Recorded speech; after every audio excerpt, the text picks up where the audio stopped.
నడికుడ మండలం కంఠాత్మకూరుకు సంబంధించినటువంటి వాగు దగ్గర మనం ఉన్నాము. దీనికి సంబంధించి కూడా ఇప్పటికే 2 లేన్ల రహదారి బీఆర్ఎస్ గవర్నమెంట్ ఉన్నప్పుడే ఇక్కడ ప్రజల ఇబ్బందులను పెట్టుకొని 2 లేన్ల రహదారిని కూడా పెట్టారు. కానీ ఇక్కడ వాగు యొక్క తీవ్రతను దృష్టిలో పెట్టుకొని ఈ కాంగ్రెస్ గవర్నమెంట్ వచ్చిన తర్వాత 4 లేన్ల రహదారిగా దీన్ని ఏర్పాటు చేయడానికి అన్ని ప్రణాళికలు కూడా సిద్ధమయ్యాయి. అందువల్ల కూడా కొంత పని ఆలస్యంగా జరుగుతుందనుకోవచ్చు. ఎందుకంటే ఒకవేళ ఈ పరకాల నుండి హనుమకొండ అంటే ఎర్రగట్టు గుట్టకు వెళ్ళేటువంటి దాదాపు 27 కిలోమీటర్ల రహదారి ఉంటుంది. ఆ రహదారికి సంబంధించి కూడా మొత్తం ఒకవేళ 4 లైన్ల రహదారి ఉంటే మాత్రము దీన్ని ఎక్స్టెండ్ చేయడం మళ్ళీ ఇబ్బంది అవుతుంది. కాబట్టి ముందు జాగ్రత్తగా దీన్ని 4 లైన్ల రహదారిగా ఈ బ్రిడ్జి నిర్మాణం అయితే రూపకల్పన చేశారు. దాదాపు 10 కోట్లకు సంబంధించి అంటే బీఆర్ఎస్ గవర్నమెంట్లో హయాంలో 7 కోట్లు ఉండగా కాంగ్రెస్ గవర్నమెంట్ వచ్చిన తర్వాత దీని అంచనా వ్యయం పెంచి 4 లైన్ల రహదారి చేయడం వల్ల 10 కోట్లుగా పెంచారు. దీనికి సంబంధించి కూడా ఒక్కసారి మనం చూస్తున్నాము ఈ వాతావరణము ఒకసారి ఎంత ఒక ప్లెజెంట్ ఎన్వైరన్మెంట్ ఉంది. కానీ ఇక్కడ బయటికి వెళ్ళాలంటేనే ఇబ్బంది ఉన్నది.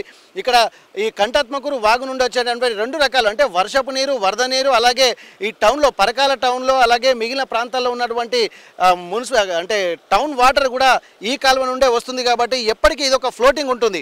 దీనికి సంబంధించి ఒక్కసారి విజువల్స్లో కూడా మనం చూస్తున్నాము.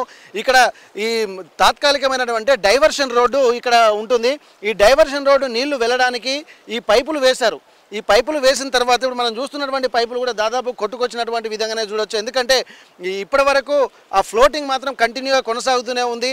ఆ పైపులు వేసిన తర్వాత పైన మట్టి కొట్టుకుని రావడం దీన్ని కూడా ఒక కారణంగా చెప్తున్నారు. ఎందుకంటే ఇక్కడ ముఖ్యంగా గుర్రపు డెక్క ఇప్పుడు దాదాపు ఈ చూస్తున్నటువంటి మధ్యలో గడ్డి మనం చూసేటువంటి విజువల్స్ ఒక్కసారి చూద్దాము. అక్కడ గడ్డి కనిపిస్తుంది. ఆ గడ్డి అనేది దీన్ని గుర్రపు డెక్క కొట్టుకొస్తుంది. ఒకటి చూడండి, మన కొట్టుకొచ్చేటువంటి గుర్రపు డెక్క అది వచ్చి ఈ పైపులు వెళ్ళేటువంటి నీటికి అడ్డంగా ఉండడం వల్ల వాటర్ ఫ్లో పెరిగి పైన ఉన్నటువంటి మట్టి మీదికి రావడంతో ఆ మట్టి కొట్టుకొని పోయి క్రమక్రమంగా పైన మట్టి కొట్టుకొని పోవడము దాని ప్రకారం మనం చూస్తున్నాము. ఇటువంటిదే దీన్నే గుర్రపు డెక్క అని చెప్పి అంటారు. ఇది పైపులకు అడ్డంగా రావడము, వాటర్ ఫ్లో పెరగడము, దీనివల్లనే అంత అడ్డం రావడం వల్లనే నీరు పైనుంచి కొట్టుకొస్తున్నట్టుగా మనం చెప్తున్నాం. ఒకవేళ ముందు జాగ్రత్తగా ఈ గుర్రపు డెక్కను కనుక తీసి ఉంటే ఈ పైపుల నుండి అంటే వచ్చేటువంటి వరద నీరు ఎప్పటికప్పుడు ఫ్లోటింగ్ ఉండడం వల్ల ఈ ఇబ్బందికరంగా ఉండకపోయేది. కానీ అధికారులు కూడా సత్వరం చర్యలు మాత్రం తీసుకోవడానికి కూడా మనకు కనిపిస్తుంది. ప్రస్తుతానికైతే ఇక్కడ జేసీబీలు అలాగే పెద్ద పెద్ద వాహనాలు కూడా తీసుకొచ్చారు.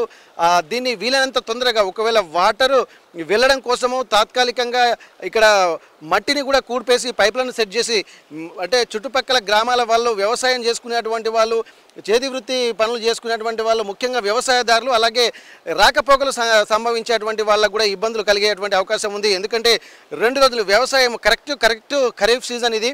ఈ సీజన్లోనే ఉండేటువంటి అవకాశం ఉంటుంది. కాబట్టి వ్యవసాయదారులు ఇబ్బంది పడకుండా అన్ని చర్యలు తీసుకుంటామని చెప్పి అధికారులు అయితే చెప్తున్నారు. ప్రస్తుతానికి మనం చూస్తున్న విజువల్స్లో అది పాత రోడ్డు, అది ఒకటి చిన్న రోడ్డు ఉన్నది. ఎందుకంటే ఈ వాటర్ ఫ్లో వచ్చినప్పుడు కూడా ఇది నిండిపోయేది. అప్పుడు కూడా రాకపోకలకు అనేక ఇబ్బందులు పడుతున్నటువంటి పరిస్థితులు అయితే గతంలో జరిగినవి. అవి దృష్టిలో పెట్టుకొని ఇది ఎప్పటికైనా రాబోయే రోజుల్లో టెక్నాలజీ అభివృద్ధి చెందుతుంది. ఇప్పుడు రోడ్లు కూడా ఉంటున్నాయి. కానీ ఇట్లాంటి వాగులు తెగినప్పుడు మాత్రము ఇబ్బందులు పడేటువంటి వ్యవస్థ ఉంటుంది. కాబట్టి ముందు జాగ్రత్తగా దీన్ని అభివృద్ధి చేయడంలో భాగంగానే మనం తీసుకోవచ్చు. ఈ కంఠాత్మకూరు చుట్టుపక్కల ఉన్నటువంటి వ్యవసాయదారులు కూడా ఇక్కడ పనులు బంద్ చేయాల్సినటువంటి వచ్చింది. ఎందుకంటే కొంతమంది నడుచుకుంటూ కూడా వెళ్ళేటువంటి అవకాశం ఉంటుంది. కానీ నడవడానికి కూడా వీల్లేదు. ఎందుకంటే పైపులు కూడా మట్టి అంతా కొట్టుకొని పోవడం, ఒకవేళ అక్కడ ఉన్నా కానీ కింద దాంట్లో పడి కొట్టుకుపోయేటువంటి అవకాశం ఉంటుంది. పొద్దున వెళ్ళినటువంటి వాళ్ళు సాయంత్రం కూడా వ్యవసాయ పనులు ముగించుకొని వచ్చేటువంటి అవకాశం ఉంటుంది. ఇది ఎప్పుడైనా ప్రమాదకరంగానే ఉంటుంది. కాబట్టి దాన్ని దృష్టిలో పెట్టుకొని తొందరగా సత్వర చర్యలు తీసుకోవడానికి కూడా అధికారులు చర్యలు తీసుకోవాల్సినటువంటి అవసరం అయితే మనకు కనిపిస్తుంది. ఇది దాదాపు వీలైనంత తొందరగా దీన్ని క్లోజ్ చేస్తేనే అంటే దాదాపు ఇక్కడ ఉన్నటువంటి ఈ అంటే పనులు నిర్వహించే కాంట్రాక్టర్లను కూడా సంప్రదించడం జరిగింది. దీన్ని దృష్టిలో పెట్టుకొని ఈరోజు సాయంత్రం వరకు దీన్ని వీలైనంత వరకు పనులు కంప్లీట్ చేసే విధంగా మేము చర్యలు తీసుకుంటున్నామని చెప్పి అంటున్నారు. కానీ ఈ పరిస్థితిని చూస్తుంటే మనకైతే అలా కనిపించట్లేదు. ఈ 2 ప్రాంతాలలో మొత్తం దాదాపు పరకాల నుండి హనుమకొండ వెళ్ళేటువంటి ఎర్రగట్టు గుట్ట షార్ట్ కట్ వే ఇది. అలా వెళ్తేనేమో 40 కిలోమీటర్లు వస్తుంది. ఇలా షార్ట్ కట్ గూడెపాడు నుండి వెళ్తే 40 కిలోమీటర్లు వస్తుంది. పరకాల నుండి కంఠాత్మకూరు నుండి వెళ్తే ఎర్రగట్ట గుట్టకు హనుమకొండ వెళ్ళాలంటే 27 కిలోమీటర్లే.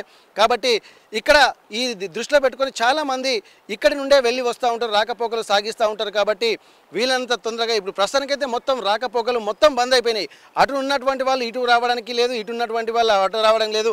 ఈ పనులు నిర్వహించేటువంటి వాళ్ళు కూడా కొంతమంది అక్కడికి కొన్ని వ్యయ ప్రయాసాలకు వెళ్ళి అక్కడ రోడ్డు రావడం కోసం అంటే వాళ్ళు రాకుండా ఉండడం కోసం అటు ఉన్నటువంటి వాళ్ళు కూడా అక్కడ రోడ్డుకి అడ్డంగా డ్రమ్ములు అలాగే ఇటువంటి రిబ్బన్లు కూడా కట్టేస్తున్నటువంటి పరిస్థితి నెలకొంది. ఇది ఇప్పటి వరకు అందరూ ఇబ్బందులు పడుతున్నారు. కానీ వీలైనంత తొందరగా సత్వర చర్యలు తీసుకుంటే కొంత ఉపశమన చర్యలు కూడా మనం తీసుకునే విధంగా భావించవచ్చు.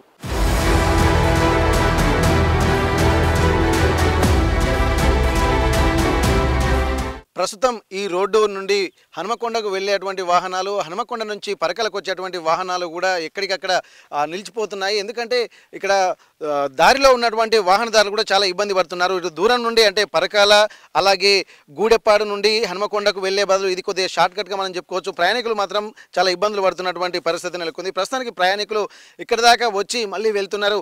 అక్కడ దాదాపు ఈ నడికూడ మండలానికి సంబంధించి ఎంపీసీ బైపీసీ విద్యార్థులకి ఒక వరం CA/CMA కోర్సులు. CA/CMA చదివే విద్యార్థుల్లో 40% మంది ఎంపీసీ మరియు బైపీసీ విద్యార్థులే. Master minds. ఈ ప్రాంతాల్లో కూడా బోర్డులు పెట్టారు వెహికల్ రాకుండా. మీరు చెప్పండి సార్, ఎక్కడికి వెళ్ళి వస్తున్నారు, అసలు వాహనాలు రాకపోవడం మీకు వస్తున్నటువంటి ఇబ్బందులు ఏంది? సార్ మేము పరకాల నుంచి వస్తాను. వాస్తవానికి ఈ రోడ్డు ఎప్పుడో ఎండాకాలం కనుక చేసినట్లయితే బాగుండే సార్. ఇప్పుడు చేసినంటే అసలు వాస్తవానికి వర్షమే ఇంకా రాలే. చిన్న వర్షానికి ఇక్కడ పైన నాగారం చెరువు ఉంటుంది. నాగారం చెరువు మత్తడి పడ్డట్లయితే రోడ్డు మొత్తం లేకుండా పోతుంది.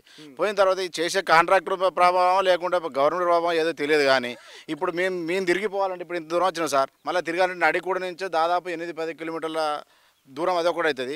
ఇట్లా కాకుండా మల్లారెడ్డిపల్లి నుంచి అట్లనే తిరగాల్సి వస్తుంది. అంటే దాదాపు 10-15 కిలోమీటర్ల తేడా వస్తుంది. వీళ్ళు ఒకవేళ చేయకపోయినా అయిపోయేదేమో. కాకపోతే బాగా వర్షం వచ్చినప్పుడే ప్రాబ్లమ్స్ ఊకొని ఇప్పుడున్న పరిస్థితుల ప్రకారం మాత్రం చాలా ఇబ్బంది అవుతుంది.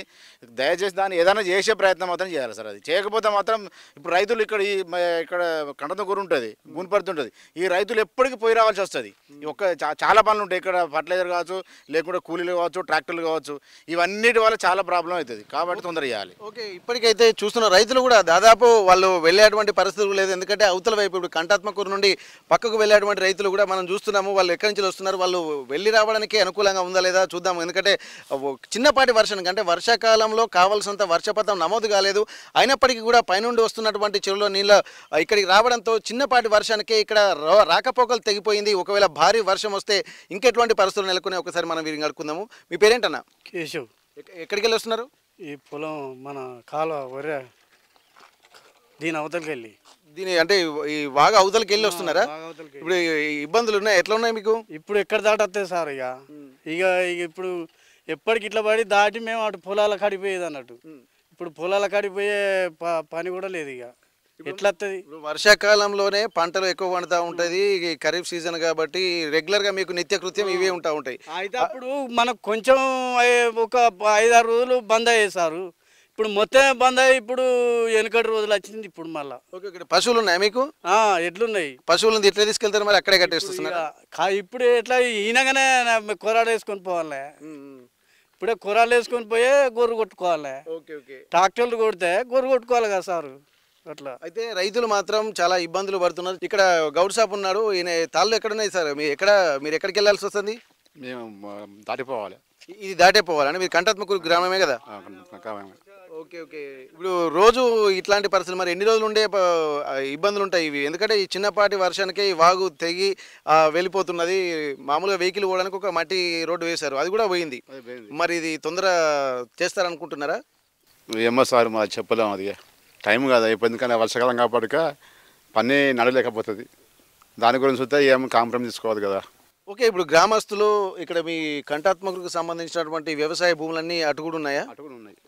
ఎక్కువ మంది అటే ఉన్నాయా? ఎక్కువ మంది అంతా ఒకటే, చాలా మంది ఉన్నాయి.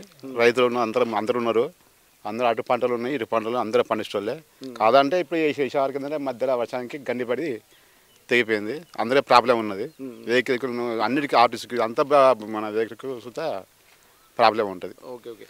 అయితే ఇక్కడ మనం ఇప్పటి వరకు రోడ్డు మార్గంలో రాకపోకలు తెగిపోవడం వల్ల వాహనదారులే ఇబ్బందులు పడుతున్నా అని చెప్పి మనం అనుకుంటున్నాం. కానీ ఇక్కడ వ్యవసాయదారులు అలాగే చేతి వృత్తి పనులు చేసుకునేటువంటి వాళ్ళు, గీత కార్మికులు కూడా. ఎందుకంటే మనం చూస్తున్నాము తాళ్ళన్నీ అటువైపే కనిపిస్తున్నాయి. ఇక్కడ వాతావరణము అనుకూలించని టైంలో కూడా గీతన్నలకు కూడా గౌడ కార్మికులకు కూడా కొంత ఇబ్బందిగా ఉంటుంది. కానీ ఇది మళ్ళీ ఒక ప్రతిబంధకంగా మారింది. అంటే వర్షాకాలంలో తాళ్ళు ఎక్కడమే ఇబ్బందిగా ఉండడం అంటే ఇప్పుడు వాగు తెగి అవతలికి వెళ్ళకపోవడం కూడా ఒక ప్రతిబంధకంగా మారడంతో వారి యొక్క వృత్తులు కూడా ఇక్కడ కొద్దిగా ఇబ్బందులు పడేటట్టు అయితే కనిపిస్తుంది. ప్రస్తుతానికైతే ఈ ఇబ్బందులు ఇటు రైతులు, అలాగే చేతి వృత్తి కార్మికులు, అలాగే రోడ్డుపై నుండి అటు బయటికి వెళ్ళేటువంటి వారు, అంటే రాకపోకలు హనుమకొండ నుంచి పరకాలకు వచ్చేటువంటి వాళ్ళు, పరకాల నుండి హనుమకొండకు వచ్చేటువంటి వాళ్ళ చుట్టుపక్కల గ్రామాలకు కూడా ఇబ్బంది ఉంది. ఈ ఇబ్బంది ఏంటంటే ఒకవేళ మళ్ళీ తిరిగి రావాలంటే కనీసం 15 నుండి 18 కిలోమీటర్లు ఎక్కువ తిరగాల్సినటువంటి అవసరం ఉందంటున్నారు. ఇది రోడ్డు మార్గంలో బ్రిడ్జి వేస్తున్నారు. బ్రిడ్జి ఇప్పట్లో పూర్తి కాదు కాబట్టి ఈ మట్టి మార్గం వేశారు. ఈ మట్టి మార్గాన్ని తొందరగా కొంత యుద్ధ ప్రాతిపదికన చేస్తే మాత్రం ఇప్పుడు తాత్కాలికంగా వెళ్ళి వచ్చేటువంటి అవకాశం అయితే మనకు కనిపిస్తుంది. అధికారులు కనుక కొంత యుద్ధ ప్రాతిపదికన చొరవ తీసుకోవాలన్నటువంటి ఆలోచనలు ఇక్కడ గ్రామస్తులు చేస్తున్నారు. పరకాల నుండి కంఠాత్మకూరు ద్వారా అలాగే హనుమకొండకు వెళ్ళేటువంటి వారు ఇక్కడ వాహనదారులు వచ్చి ఇక్కడే ఆగి వెళ్ళిపోవాల్సి వస్తుంది. ముందు జాగ్రత్తగా ఇక్కడ కొంత మనం చూస్తున్నాము టేప్ వేస్తున్నారు. ఎందుకంటే ఇక్కడ రోడ్డు అంటే ప్రమాదకరంగా ఉండేటువంటి అవకాశం ఉంటుంది. ఎందుకంటే డే టైంలో అయితే ఇవి కనిపిస్తూ ఉంటాయి, కానీ రాత్రిపూట వెళ్ళేటువంటి వారికి కూడా ఒక ప్రమాదంగా పరిణమించి ఇబ్బందులు పడేటువంటి అవకాశం కూడా ప్రస్తుతానికి కనిపిస్తుంది. కాబట్టి ఒకసారి ఇక్కడ డ్రమ్ములు ఏర్పాటు చేసి ఇక్కడ అంటే ప్రయాణికులు చీకట్లో వెళ్ళి ఇబ్బందులు పడకుండా ఉండడం కోసం రోడ్డును బ్లాక్ చేస్తున్నటువంటి విజువల్స్ మనం చూస్తున్నాము. ఎందుకంటే ప్రివెంటివ్ మెజర్స్ తీసుకోవాల్సింది. ఎందుకంటే ఇప్పుడు దాదాపు వీళ్ళు తీసుకున్నటువంటి చర్యలు కూడా కొంత ముందస్తు సమాచారం కూడా చూసుకోవచ్చు. ఒకవేళ తెలియక వచ్చినటువంటి వాళ్ళు కూడా ఇక్కడ ఆగిపోయేటువంటి అవకాశం అయితే ఉంటుంది. కాబట్టి ఇక్కడ ఈ ప్రయాణికులను దృష్టిలో పెట్టుకొని వీలంత వరకు తొందరగా ఇది కంప్లీట్ చేస్తే బాగుంటుంది అనుకుంటున్నారు. అయితే ఇక్కడ అలాగే ఇప్పుడు జేసీబీలు అలాగే పెద్ద పెద్ద వాహనాలు కూడా వచ్చాయి. వీలైనంత వరకు మరమ్మతులు చేసి తాత్కాలికమైనటువంటి రోడ్డు మార్గం ఏర్పాటు చేసినటువంటి నేపథ్యంలో ఈ నీళ్లు ప్రవాహం ఎంతవరకు ఉంటుందనేది కూడా మనం చూడాల్సి ఉంటుంది. ఒకసారి మనం లోపలికి వెళ్ళేటువంటి ప్రాంతం అసలు అక్కడ పరిస్థితి ఎట్లా ఉందో ఒకసారి అక్కడికి వెళ్తే మనకి ఇంకా ఒక క్లియర్ పిక్చర్ వచ్చేటువంటి అవకాశం కనిపిస్తుంది. పూర్తిగా అంటే ఇక్కడ 2 గ్రామాల మధ్యలో కాకుండా ఒక 2 జిల్లాల మధ్యలో కూడా ఇప్పుడు ఇక్కడ ఈ ఇబ్బందులు కూడా తలెత్తేటువంటి అవకాశం అయితే కనిపిస్తుంది.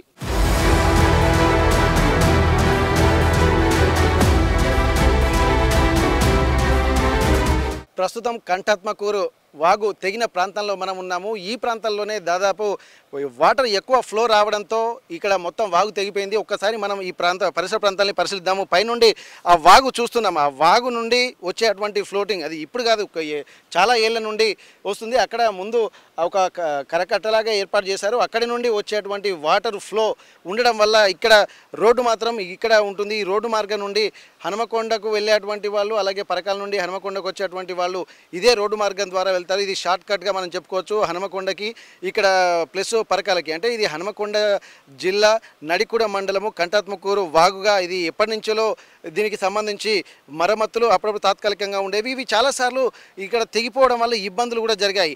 ఈ ఇబ్బందులు దృష్టిలో పెట్టుకొని చాలాసార్లు ఇక్కడ అనేక ప్రాజెక్టులు కూడా చిన్నగా కూడా వస్తున్నాయి. కానీ అవి తాత్కాలికంగానే కనిపించేవి. కానీ ఒక పరిపూర్ణంగా ఉండాలి, ఎప్పుడు ఒక శాశ్వత ప్రాతిపదికన ఉండాలి అని చెప్పి ఇక్కడ బీఆర్ఎస్ గవర్నమెంట్ 7 కోట్లతోటి ప్రాజెక్టు స్టార్ట్ చేసింది. ఆ తర్వాత గవర్నమెంట్ పడిపోయిన తర్వాత కాంగ్రెస్ గవర్నమెంట్ వచ్చి 10 కోట్లతోటి 4 లేన్ల రహదారిని కూడా ఏర్పాటు చేసింది. దానికి సంబంధించి అన్ని ఏర్పాట్లు చేయడంలో భాగంగానే ఇప్పుడు చిన్నపాటి డైవర్షన్ రోడ్ ఇప్పుడు మనం చూస్తున్నాము. ఈ డైవర్షన్ రోడ్డు ప్లేస్లోనే ఇప్పుడు నీళ్ళు అసలు కింది నుండి పైపుల నుండి వెళ్ళాలి, కానీ ఆ పైపుల నుండి వెళ్ళే సమయంలోనే ఇక్కడ దాదాపు ఆ పైనుండి ఉన్నటువంటి గుర్రపు డెక్క అంత వాటర్ నుంచి వచ్చి అంతా కొట్టుకొని వచ్చే పైపులలో ఇరికిపోవడం వల్లనే ఇక్కడ ఆ పైపుల నుండి నీళ్లు వెళ్ళలేక స్టాగ్నేట్ అయిపోయి పైనుండి వాటర్ పోవడం వల్ల ఈ తెగినట్టుగా మనకు స్పష్టంగా ఇక్కడ పరిస్థితిని చూస్తే తెలుస్తుంది. ఇప్పటి వరకు మరికొద్ది 2 రోజులలో దీన్ని పూర్తి చేస్తామని చెప్పి అధికారులు అంటున్నారు. కానీ ఇక్కడ రైతులు మాత్రం అనేక ఇబ్బందులు పడేటువంటి అవకాశం అయితే కనిపిస్తుంది. వాహనదారులు చుట్టుపక్కల నుండి వెళ్ళి రావచ్చు, కానీ రైతులు మాత్రం ఇక్కడ అంటే ఈ గట్టు నుండి ఆ గట్టుకు పోవాలంటే కనీసం 15 కిలోమీటర్లు తిరిగి రావాల్సినటువంటి అవసరం అయితే కనిపిస్తుంది. దాన్ని దృష్టిలో పెట్టుకొని వారి పశువులు కూడా దొడ్ల కొట్టాల్లోనే ఉన్నాయి. అలా వాళ్ళ వ్యవసాయం కూడా పోవడానికి ఇబ్బందులు పడుతున్నారు. తాత్కాలికంగా ట్రాక్టర్లు దున్నడానికి కూడా ఈ ప్రాంతాల నుంచి వెళ్ళాల్సి ఉంటుంది. పైక నుంచి హైర్ తెచ్చుకోవాలనుకున్నా కానీ రాత్రి రోజు ఇంటికి రావాల్సినటువంటి పరిస్థితి కనిపిస్తుంది. దీన్ని దృష్టిలో పెట్టుకొని వీలైనంత తొందరగా ఇక్కడ సత్వర చర్యలు తీసుకుంటే మాత్రం ఇక్కడ అందరికీ ఉపయోగకరంగా ఉంటుందన్నటువంటి ఒక అభిప్రాయాలు అయితే వినిపిస్తున్నాయి. కంఠాత్మకూరు వాగు నుండి కెమెరా పర్సన్ రాజుతో వెంకటరత్నం, RTV వరంగల్. మరిన్ని వీడియోస్ కోసం ఛానల్ ని సబ్స్క్రైబ్ చేయండి, లేటెస్ట్ అప్డేట్స్ కోసం వాట్సాప్ ఛానల్ ని ఫాలో చేయండి అండ్ లింక్ డిస్క్రిప్షన్ లో ఉంది.